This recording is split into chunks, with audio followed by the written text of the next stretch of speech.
네, 오늘은 로마서 1장 16절에서 17절 말씀을 중심으로 복음의 가치라는 제목으로 하나님의 말씀 함께 나누도록 하겠습니다. 자, 오늘은 빗소교회가 세워지면서 중요하게 여긴 교회의 가치에 대해서 좀 말씀을 나누려고 합니다. 자, 교회 홈페이지에 가보시면 소개란에 이런 글을 적어놨습니다. 빛과 소금의 교회는 세상 속에서 갈 길을 잃는 성도와 점점 더 세속화되어가는 한국교회 가운데 하나님의 안타까운 마음으로 세워진 교회입니다. 구원의 복음이 세상의 다른 종교와 차이가 없어진 이 시대 가운데 우리가 집중해야 하는 것은 복음입니다. 이곳에 오시는 모든 성도님들이 생명의 복음과 은혜를 함께 누리며 성장하는 성도와 건강한 공동체가 될 수 있도록 최선을 다해 섬기는 목회자가 되겠습니다. 하면서 그 옆에 제 사진이 짠 하고 있습니다. 지금 보셨죠? 네, 빗소교의 가치를 딱 두 가지로 함축해서 말하면 복음 중심의 교회, 건강한 교회 공동체입니다. 자, 그래서 유튜브를 보더라도 교회 로고 아래 글씨가 글을 보시면 말씀 중심의 복음적이고 건강한 교회라고 제일 앞에 뜨게 만들어 놨습니다. 자, 복음과 건강한 교회 공동체. 저는 이 두 가지가 저의 목회의 가치이고 또 빗소교회의 가치라고 생각합니다. 정말 복음을 제대로 모르기 때문에 교회가 병들고 성도도 건강하지 못하게 무기력하게 신앙생활을 하게 된다고 저는 생각을 합니다. 자, 그리고 여기에 플러스 하나를 더한다면 이 복음과 건강한 공동체 그리고 제자화입니다. 복음을 알고 건강한 교회가 된다는 것은요, 성도가 제자화가 되어서 또 다른 제자를 낳는다는 의미를 가지고 있습니다. 자, 그런데 이런 가치들을 우리가 사용할 때, 자, 예를 들어서 빗소교회는 복음 중심의 교회야, 혹은 건강한 교회야 라고 한다면 조금 이상할 수도 있어요. 자, 왜냐하면 이것은 마치 우리는 이제 완전하게 건강한 교회야, 우리는 완전하게 복음 중심의 교회야 라고 우리의 지향점을 벌써 우리가 다 이룬 것처럼 생각할 수 있기 때문이죠. 자, 그래서 우리가 좀 더 사용하기 원하는 표현은요, 우리가 이것을 굉장히 중요하게 생각한다. 우리는 이것을 가치 있다고 생각을 한다. 이렇게 생각하고 이것을 목적과 목표로 우리가 함께 신앙생활을 해나갔으면 좋겠습니다. 자, 남은 1월 한 달에는요, 빗소교회가 추구하는 가치에 대해서 좀 말씀을 나누려고 합니다. 자, 오늘은 교회와 또 성도가 추구해야 하는 복음의 가치에 대해서 좀 말씀을 나누기를 원하는데요. 자, 여러분들은 복음이 무엇인지, 왜 복음이 중심이 되어야 하는지 궁금하지 않으세요? 자, 우리가 교회에 와서 해야 할 것은요, 복음을 믿는 것인데 안타깝게도 복음을 잘 몰라요. 알아도 어떻게 알아요? 어렴풋이 아니까 이 복음을 전하지도 못하고 또 설명을 할 수가 없는 것입니다. 자, 다른 건 잘 몰라도 우리가 교회를 다닌다고 한다면 복음에 대해서만큼은 알아야죠. 명확하게 알고 이것을 설명할 수 있어야 됩니다. 자, 이런 표현이 있습니다. 복음은 좋은 조언이 아니라 복음은 좋은 소식이다. 팀 켈러 목사님께서 쓰신 표현인데요. 자, 예수님의 복음의 깊이를 알고 복음 때문에 삶이 변했던 사람들은요, 그 내면에 이 생각과 이것을 구분해내는 능력이 있었습니다. 자, 복음은 단순히 좋은 조언이 아니라 좋은 소식이라는 것. 자, 이게 무슨 차이냐면요, 복음을 조언으로 받는 사람은 여전히 판단과 결정권은 나에게 있어요. 복음을 듣고 여전히 주체성은 내가 가지고 있기 때문에 복음을 알지만 내가 하고 싶은 대로 살아가는 사람들입니다. 자, 하지만 복음을 좋은 소식으로 받은 사람은 그것이 정말 좋은 소식이에 그 소식대로 살아가는 거예요. 내 판단이 아니라 복음의 소식을 따라 살아가는 사람들인 것입니다. 자, 그래서 복음을 정확하게 알게 되면 예수님은 우리가 단순히 따라가야 하는 그러한 롤모델이 아니라 우리가 이룰 수 없는 그 일들을 다 이루신 우리 삶의 전부, 우리의 기쁜 소식이 되는 것입니다. 자, 그래서 우리가 오늘 말씀을 들을 때 이 전체적으로 생각해 볼 전제가 있다면 그것은 복음은 조언이 아니라 복음은 좋은 소식이다입니다. 자, 우리가 일상 속에서 복음이라는 단어 혹은 용어를 사용할 때 특히나 비기독교인들과 복음에 대해서 이야기를 한다면 가장 어려운 점이 뭐예요? 복음이라는 단어 자체가 굉장히 어려운 단어라는 것이죠. 교회 다니지 않는 분들은 복음이라는 단어가 일상생활에서 전혀 사용되지 않는 그러한 단어입니다. 자, 우리가 예수님의 복음, 십자가의 복음이라고 말한다면 그들은 복음이 도대체 뭔데? 라고 이야기할 수밖에 없는 구조죠. 자주 사용하는 단어가 아니기 때문에 그렇습니다. 자, 그리고 사실 복음을 믿는다는 성도들도 복음이라는 단어를 잘 사용하세요? 잘 사용하지 않죠. 설명하라면 그래서 설명하지 못합니다. 자, 여러분들은 복음이 어떤 뜻인지 알고 계십니까? 자, 한자로 복음은요, 복복자에 소리 음자를 써서 복된 소식이라고 말합니다. 그리고 영어로는 뭐예요? 굿뉴스, 좋은 소식이죠. 둘 다 해석을 굉장히 잘했습니다. 자, 복음의 헬라어 원어는요, 한 번쯤 들어보셨을 거예요. 유앙겔리온입니다. 유는 좋은이라는 뜻이고요. 앙겔리온은 사자, 메신저라는 뜻입니다. 자, 합치면 좋은 소식을 전하는 메신저라는 뜻인데요. 자, 좋은 소식, 단어와 의미로 보았을 때는 우리가 사용하고 있는 단어나 옛날에 사용했던 단어나 다 똑같습니다. 자, 그런데 이 유앙겔리온이라는 단어를 좀 더 우리가 깊이 보면요. 자, 신약 시대 당시에 복음이라는 단어는요, 교회 안에서만 사용되는 단어가 아니었습니다. 교회 밖에서도 이 나라에 좋은 소식이 있으면 이 뉴스를 표현하는 단어가 바로 유앙겔리온, 복음이었다는 거예요.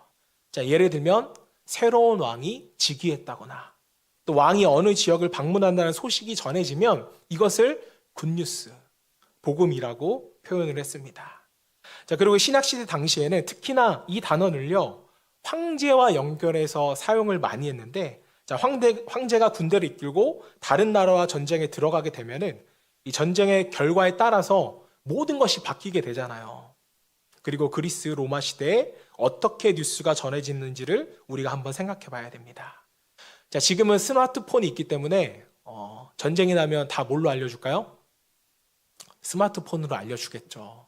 전쟁의 승패도 스마트폰으로 아마 재난 문자로 다 알려줄 것입니다. 자, 그런데 헬라 로마 시대 당시에는 전쟁의 승패를 자국에 전달하는 메신저가 따로 있었다라는 거예요. 자, 그래서 마라톤의 유래가 뭡니까? 이 아테네와 페르시아가 전쟁을 하고 이 그리스가 승리를 했는데 그 승리의 소식을 전하기 위해서 메신저가 뛰어가잖아요. 이게 마라톤의 기원이었습니다. 자, 왕은 전쟁에서 승리했다 싶을 때 메신저를 자신의 나라로 보내게 되는데 메신저는 목적지에 가는 동안 우리의 왕이, 자신의 왕이 승리했다는 것을 계속 선포하면서 나아가는 것입니다. 자, 그러면 그 백성들이 그 외침을 듣고 기분이 슬펐을까요? 좋았을까요? 좋았겠죠. 저 소식이 유앙겔리온, 복음이다 라고 했더라는 것입니다. 자, 그래서 복음이라는 단어가 기쁜 소식이라는 단어이지만 좀 더 깊숙이 살펴보면 왕이 전쟁에 나가 승리했다는 그 소식이 바로 복음인 것입니다.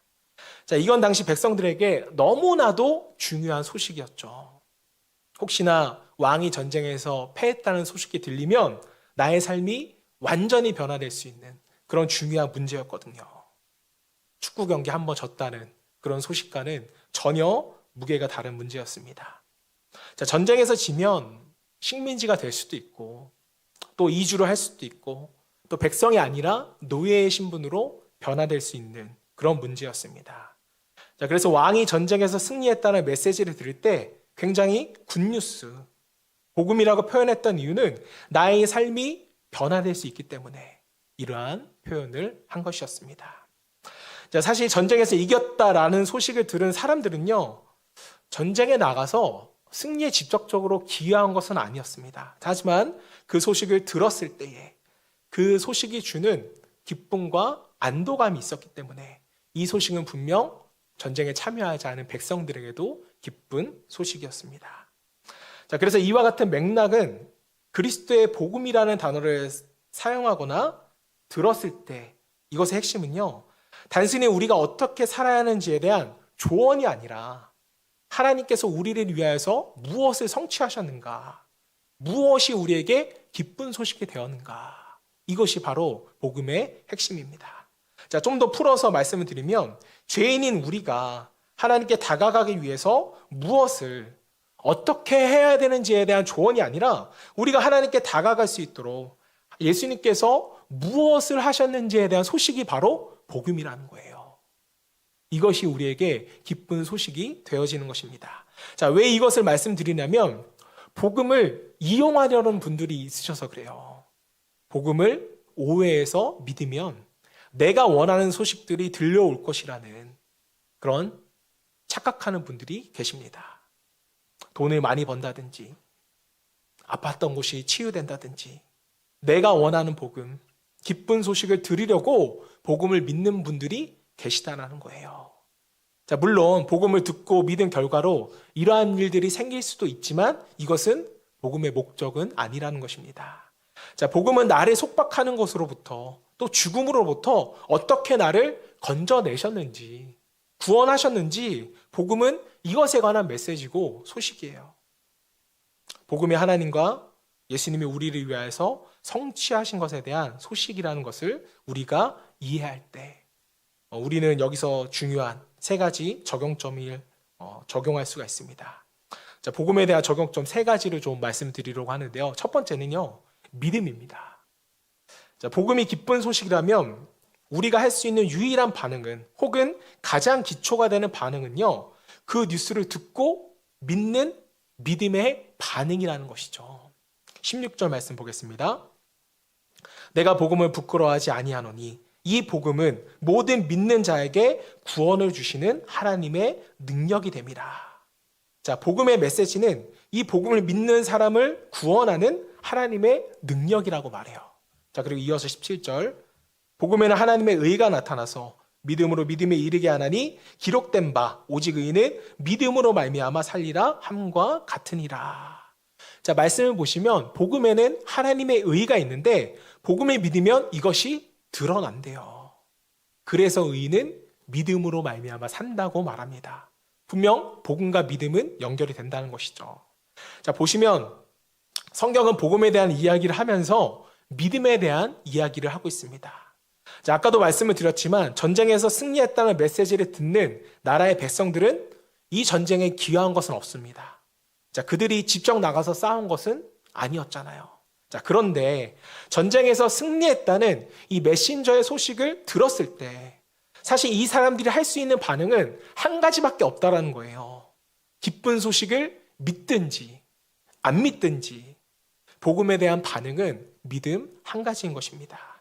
자, 마찬가지로 우리가 예수님의 복음을 들었을 때 여기서의 복음은 하나님이신 예수님께서 나를 위해 십자가에서 죽으시고 부활하셨다는 그 기쁜 소식이죠.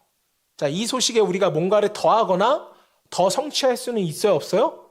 없어요. 이미 다 하나님께서 이루신 것들을 우리가 기쁜 소식으로 듣는 것입니다. 자, 우리가 이 소식에 할 수 있는 가장 기본적인 반응, 기초가 되는 반응은 내용을 듣고 믿고 신뢰하는 거예요. 내가 뭐 더 할 것이 없는지 기회를 엿보는 것이 아니라 복음의 내용을 듣고 우리는 그저 믿는 것입니다. 이것이 하나님이 나를 위해 하신 일이구나. 그러므로 이 소식은 완벽한 구원의 소식이구나.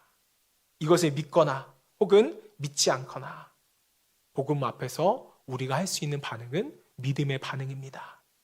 자, 우리가 복음을 듣고 믿으면서 우리가 신앙생활을 하게 되는데 가장 오해할 수 있는 부분이 여러분 믿음에 관한 부분이라고 저는 생각을 해요. 기독교 복음을 이 기쁜 소식이라는 것은 하나님께서 인간을 위해서 성취하신 것으로 보는 것이 아니라 인간의 믿음으로 이루어야 할 어떠한 성취로 바라볼 때에 하나님이 나의 죄를 용서하기 위해서 죄값을 이미 지불하셨다는 소식이 아니라 내가 믿음으로 죄값을 메꿀 수 있는 조언이라고 복음을 오해할 때에는 더 이상 선포되는 복음의 소식이 중요한 것이 아니라 나의 믿음의 크기가 큰지 작은지 이것이 여러분 중요해버리게 되는 것입니다. 아닌 것 같으세요? 우리의 믿음의 많고 적음 또 크고 작음을 우리는 판단합니다. 우리는 위대한 믿음을 말하고 연약한 믿음을 말하지만 정작 성경이 우리에게 말하는 믿음은 뭐예요? 요구하는 믿음은요, 겨자씨만한 믿음이거든요. 성경은 믿기만 하면 된다는 최소한의 기준을 우리에게 제시하고 있는 것입니다. 자, 왜 그럴까요? 복음에 있어서 처음부터 끝까지 우리가 하는 일은 단지 믿음뿐이라서 그렇습니다. 하나님이 이루신 그 완전한 일을 너희가 믿느냐? 복음의 가치를 모르면 나의 믿음이 얼마나 큰지 작은지가 중요해져 버립니다. 자, 왜냐하면 내 믿음의 크기에 따라서 내가 더 하나님께 더 가까이 갈 수도 있고 뭔가 더 하나님께 내가 얻어낼 수 있다고 믿음의 크기로 오해를 하기 때문에 그렇습니다. 자, 만약 믿음이라는 게 정말 이런 것이라면 복음을 믿는다는 것은 부담이고 우리에게 짐이 될 수밖에 없어요. 내 믿음의 크기에 따라서 나의 구원의 문제가 달라지고 바뀌게 된다면 믿는다는 것은, 우리가 신앙생활을 해 나간다는 것은 정말로 부담일 수밖에 없습니다. 괴로움이죠. 자, 하지만 복음이 정말 하나님께서 우리를 위하여 이미 이루신 일이라는 기쁜 소식으로 우리가 받고 또 믿는다면, 또 마음으로 신뢰한다면 이 믿음은 더 이상 짐이 되는 것이 아니라 우리에게 기쁨이 되고 또 소망이 되는 줄로 믿습니다. 자, 여러분, 복음의 가치는 여기 있다는 거예요. 세상의 논리는 내가 어떤 사람과 좋은 관계를 유지하기 위해서는 내가 자꾸 뭘 해줘야 됩니다. 그쪽에서 밥 한 번 사줬으면 나도 뭐 해야 돼요? 밥 한 번 사줘야죠. 상대방이 내 생일날 선물을 줬으면 나도 선물을 줘야 관계가 이어져 가는 것입니다.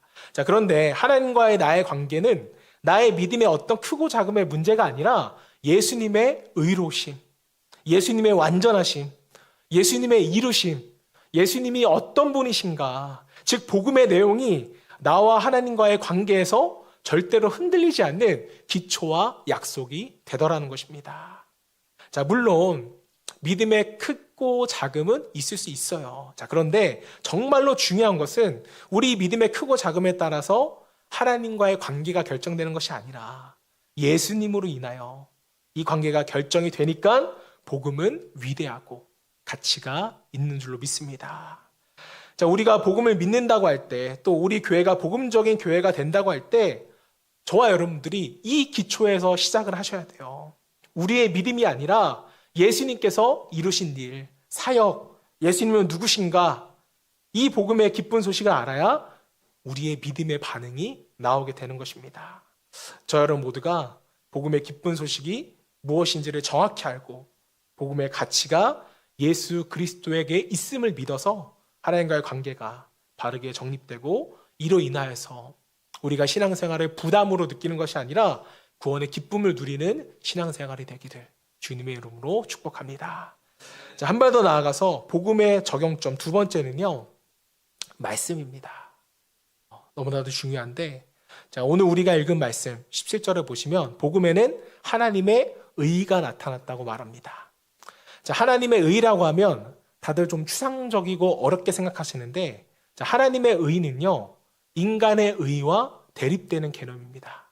하나님의 의가 있으면 인간의 의가 있어요. 자, 하나님의 영광을 위하여서 행하신 그분의 모든 일들이 다 하나님의 의라는 것입니다. 자, 좀 더 함축적으로 말하면 하나님의 의라는 것은요, 복음의 내용이라고 우리가 말할 수가 있어요. 복음의 내용이 하나님의 의라고 이해하시면 됩니다. 자, 그래서 17절 말씀을 보시면 복음에는 뭐가 나타난다고 했어요? 하나님의 의가 나타난다고 말하잖아요. 저는 아침 저녁으로 이제 뉴스를 꼭 보는 편인데, 자, 우리가 뉴스를 볼 때요, 누가 뉴스를 전하냐, 뉴스를 어떤 형식으로 전하냐, 이것은 사실 별로 중요하지가 않습니다. 자, 뉴스는요, 뭐가 중요해요? 뉴스의 내용이 중요하죠. 모든 뉴스에는요, 내용이 진짜입니다. 요즘 말로 이게 찐이에요. 자, 복음의 메시지도 여러분 내용이 있는데요. 자, 물론 로마서 1장에 복음의 내용이 잘 들어가 있지만 가장 함축적으로 가장 명확하게 써놓은 이 복음의 내용은요, 저는 고린도전서 15장 1절에서 4절 말씀이라고 생각합니다. 좀 보실게요. 1절, 형제들아, 내가 너희에게 전한 복음을 너희에게 알게 하노니. 자, 바울이 자신이 전한 복음이 무엇인지를 함축적으로 말합니다. 자, 이는 너희가 받은 것이요 또 그 가운데 선 것이라. 너희가 만일 내가 전한 그 말을 굳게 지키고 헛되이 믿지 아니하면 그로 말미암아 구원을 받으리라. 자, 복음을 믿으면 뭐 한대요? 구원을 받는데요. 결과죠. 자, 이제 그리고 복음의 내용이 나와요. 3절. 내가 받은 것을 먼저 너희에게 전하노니 이는 성경대로 복음의 적용점인 말씀입니다. 그리스도께서 우리 죄를 위하여 죽으시고 장사 지낸 바 되셨다가 성경대로 십자가에서 죽으셨다가 사흘 만에 다시 살아나사. 자, 고린도전서 말씀을 보시면 복음의 내용은 무엇이에요? 그리스도께서 우리 죄를 위하여 죽으시고 사흘 만에 다시 살아나신 것. 이것이 바로 복음의 내용입니다. 자, 복음이 뭔가요? 묻는다면 여러분들 뭐라고 설명하시면 돼요? 예수 그리스도께서 우리 죄를 위하여 죽으시고 다시 살아나셨는데 이 복음을 믿으면 구원을 받게 된다. 이게 여러분 복음입니다. 자, 물론 이것을 우리가 좀 더 구체적으로 이야기하고 이해하려면요, 여러 가지 요소가 필요해요. 그리스도가 무엇인가? 그리스도는 예수님의 이름이 아니죠. 직분입니다. 그리스도의 삼중직, 제사자, 선지자, 왕에 대한 이해가 우리가 또 필요하고요. 또 우리의 죄를 위해서 죽으셨는데 죄가 무엇인지. 죄는 뭐가 있어요? 원죄와 자범죄가 있잖아요. 또 죽음이 무엇인지. 육신의 죽음, 영의 죽음, 영원한 죽음에 대한 이해도 필요합니다. 그리고 또 죽었다가 살아나셨으니까 부활이 무엇인지, 우리 육신의 부활, 영의 부활, 또 부활로 인한 예수님의 재림까지도 이것을 다 이해해야 복음의 내용을 우리가 이해하는 것인데, 짧게 한 줄로 표현을 하면 복음은 그리스도께서 우리 죄를 위하여 죽으시고 다시 살아나셔서 우리를 구원하셨다는 기쁜 소식이 바로 복음입니다. 자, 예수님은 이 복음의 소식으로 하나님과 우리의 관계를 바꾸셨습니다. 인간이 예전에는 하나님의 의로움 앞에서 분노와 심판의 대상이었다면 이제는 완전한 사랑의 관계 안에서 화평하는 존재가 되었습니다. 자, 바울이 로마서 5장에서 말하는 복음을 좀 더 볼게요. 5장 8절. 우리가 아직 죄인 되었을 때 그리스도께서 우리를 위하여 죽으심으로 하나님께서 우리에 대한 자기의 사랑을 확정하셨느니라. 그러면 이제 우리가 그의 피로 말미암아 의롭다 하심을 받았으니 더 그로 말미암아 진노하심에서 구원을 받을 것이니, 곧 우리가 원수 되었을 때에 그의 아들의 죽으심으로 말미암아 하나님과 화목하게 되었은즉 화목하게 된 자로서 더 그의 살아나심으로 말미암아 구원을 받을 것이니라. 자, 오늘은 좀 성도님들이 복음의 결과, 예수를 믿으면 구원받는다, 이것이 다가 아니라 복음의 내용을 여러분들이 좀 잘 묵상하셨으면 좋겠어요. 우리 삶에 이 복음의 내용이 더 큰 영향력으로 다가오시기를 바랍니다. 자, 복음의 내용을 보시면 어때요? 단순한 것 같지만 단순하지가 않거든요. 복음의 내용을 우리가 한 줄로 표현도 했지만 성경 전체가 복음의 내용이고 복음의 적용점이거든요. 자, 우리가 아까 전쟁에서 이겼다는 메신저의 외침을 듣고 우리가 승리를 했구나, 이것을 믿을 수는 있습니다. 자, 이 믿음과 사실이 삶의 굉장히 많은 부분들을 바꿔나갈 수 있어요. 평안과 안식을 우리에게 줄 수도 있습니다. 자, 하지만 한 문장이지만 절대로 가짜 뉴스는 아니에요. 올바른 뉴스입니다. 자, 하지만 동시에 그 전쟁에서 어떻게 승리했는지, 어떤 일이 있었고 또 어떤 경과가 있었는지, 그리고 어떤 전리품을 얻게 되는지, 그리고 이 승리로 인하여서 우리나라에 어떤 변화가 생길 것인지, 이 복음의 내용을 우리가 더 깊이 살펴본다면 우리 삶에는요, 더 큰 변화와 더 큰 평안을 얻게 되는 줄로 믿습니다. 자, 예수 그리스도의 복음의 메시지도 단순하지가 않았다는 거예요. 자, 그래서 우리가 복음을 이해할 때는 말씀으로 이해하고 또 말씀으로 여러분들이 적용을 하실 수가 있어야 됩니다. 자, 어렴풋 짐작으로 이해하고 받아들이면 복음을 내 믿음으로 이해하려고 하고 내 믿음으로 구원을 이루는 것으로 착각할 수 있더라는 것이죠. 자, 누가복음 24장을 보시면 부활하신 예수님이 엠마오로 가는 두 제자에게 나타나셔서 가르침을 베푸는 장면이 나옵니다. 두 제자는 눈이 어두워져서 이분이 예수님인지도 잘 몰라요. 자, 예수님은 자신의 일들에 대해서 직접적으로 제자들에게 가르치셨는데 누가복음 24장 26절 27절 말씀 보겠습니다. 함께 읽으실까요? 시작.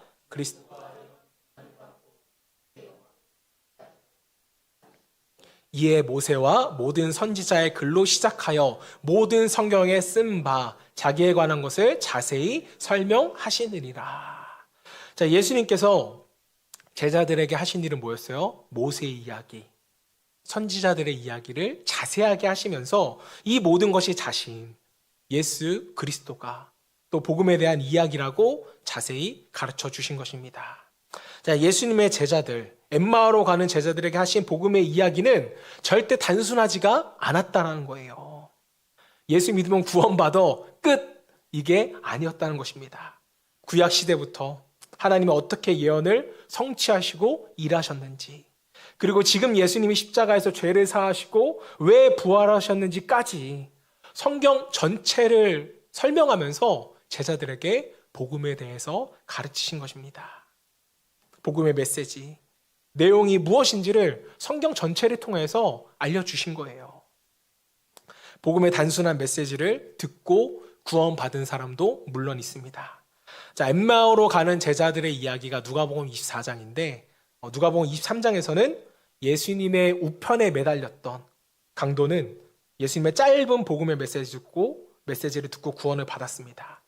자, 우리가 한 줄의 복음을 듣고 구원받을 수 있지만, 하지만 동시에 말씀을 배우고 읽어나가면서 복음의 메시지가 무엇인지를 우리가 더 깊이 이해하고, 강도는 영원히 구원받았지만 우리는 삶이 구원받는 한 차원 더 높은 구원의 기쁨을 우리는 말씀을 통하여서 얻을 수가 있는 것입니다. 자, 여러분들은 짧은 구원의 메시지를 듣고 영원히 구원받았으면 좋겠어요? 아니면 깊은 복음의 메시지를 통해서 여러분의 삶이 구원받았으면 좋겠어요? 좀 더 다르게 질문을 해볼까요? 여러분은 강도의 구원을 원하세요? 제자의 구원을 원하세요? 네, 하나님이 기뻐하시는 제자여야죠. 사랑하는 여러분, 빛과 소금의 교회에서 신앙생활 하신 동안에 말씀을 통하여 복음의 내용을 여러분들이 알아가시기를 바랍니다. 우리가 복음을 정확하게 또 분명하게 할 때 이 풍성한 복음을 누리고 우리의 삶은 하나님이 기뻐하시는 삶으로 변화가 될 줄로 믿습니다. 자, 마지막으로 복음이 정말 가치 있는 것이라면 우리는 마지막으로 삶으로 반응하실 수가 있어야 됩니다. 자, 세 번째는 적용점은 삶인데요. 자, 오늘 본문 말씀 중에 놀랍고도 재미난 부분이 하나 있습니다. 로마서 1장 16절 말씀. 내가 복음을 부끄러워하지 아니하노니 이 복음을 모든 믿는 자에게 구원을 주시는 하나님의 능력이 됨이라. 자, 말씀을 보시면 복음은 능력이래요. 믿어지십니까? 자, 이 말씀은 사실 복음을 통하여 우리에게 능력을 주신다는 것이 아니라 이 소식, 이 뉴스 자체가 하나님의 능력, 하나님의 힘이라는 것이죠. 사도 바울은 우리가 이 소식을 듣고 이해하는 것 자체, 우리의 마음이 정말 이 소식을 받아들일 때에 우리의 삶에 진정한 변화가 일어난다고 말씀하고 있습니다. 자, 복음이 정말 우리의 마음을 만지고 예수님이 어떤 일을 행하셨는지 우리 내면 가운데 이해되고 또 믿어지게 될 때 복음은 우리 삶에 조언을 주는 것을 넘어서 우리의 삶을 변화시키게 되는 것입니다. 복음은 여러분 조언이 아니에요. 삶의 방향성을 제시하는 그런 것이 아니라 복음은 완전한 변화입니다. 나의 능력이 아니라 하나님의 능력으로 변화시켜 버리는 거예요. 복음 안에 있는 하나님의 은혜와 의와 능력이 우리를 한순간에 변화시켜 버립니다. 우리의 의지, 우리의 내면, 우리의 감정, 우리의 생각을 변화시켜 버림으로써 우리의 삶이 변화되어지는 것이죠. 이게 복음의 능력이고 하나님의 능력인 것입니다. 자, 아까는 전쟁의 승리에 대한 소식을 전하는 이 메신저를 말씀드렸지만 전쟁에 패했다는 소식을 한번 메신저가 전했다고 생각을 해보세요.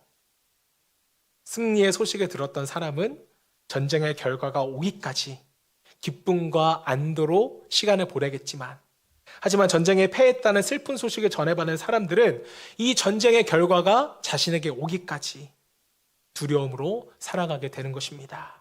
자, 기쁜 소식이든 슬픈 소식이든 소식을 들은 사람들은 삶에 변화가 있을 수밖에 없다는 것이죠. 승리의 소식을 들은 사람들은 그 소식에 발맞춰 더욱 번창하고 커져 나갈 것을 바쁘게 준비하겠지만, 패배의 소식을 들은 사람들은요, 적의 군대가 오기 전까지 도망을 가든지 아니면 다른 살 방도를 찾든지 역시나 바쁘게 준비를 해야 합니다. 자, 어떤 소식을 듣느냐에 따라서 한쪽은 기쁨으로 바쁜 삶을 살아가지만 한쪽은 두려움으로 바쁜 삶을 살아가게 되는 것입니다. 자, 신앙도 저는 마찬가지라고 생각해요. 같은 교회를 다니고 같은 예배를 드리고 같은 봉사를 한다 해도 한 사람은 복음의 깊이를 이해하고 기쁨으로 사역하지만 한 사람은 혹여나 이 구원받지 못할까 봐 두려움의 사역을 감당할 수도 있고, 마치 복음을 알아서 하는 것처럼 남들과 자신을 속이면서 사역을 해나갈 수 있는 것입니다. 자, 겉보기에는 같은 모양일 수 있지만 속은 전혀 다를 수 있다는 거예요. 여러분, 복음은 하나님의 능력이 있는 가치 있는 복음입니다. 이것을 두려움으로 여러분들이 받을 필요가 전혀 없어요. 기쁨으로 받아 누리시기를 바랍니다. 자, 하나님은 여러분의 삶이 부담감에 휩싸여서 억지로 변하는 것이 아니라 복음에 담겨진 하나님의 능력으로서 이 자연스러운 기쁨과 변화가 있는 이러한 삶을 살아가기를 원하십니다. 저는 정말 저를 비롯한 빗속의 모든 성도님들이 이 복음의 가치를 알고 믿음으로써 정말 말씀 또 삶이 바르게 적용되셨으면 좋겠습니다. 주일날 교회 오시며 하나님께서 우리를 위하여 행하신 복음의 내용이 선포되어지고 서로 이것을 함께 나누고 함께 복음에 감격하고 그런 교회가 되기를 저는 정말 소망합니다. 복음에 대한 믿음의 반응, 계속해서 복음의 내용을 깊이 깨닫고 묵상하기 위하여 우리가 말씀 가운데로 나아가고, 그리고 그 묵상한 말씀을 통하여서 우리의 삶이 변화될 수 있는 빛과 소금의 교회 모든 성도님들 될 수 있기를 주님의 이름으로 축원합니다.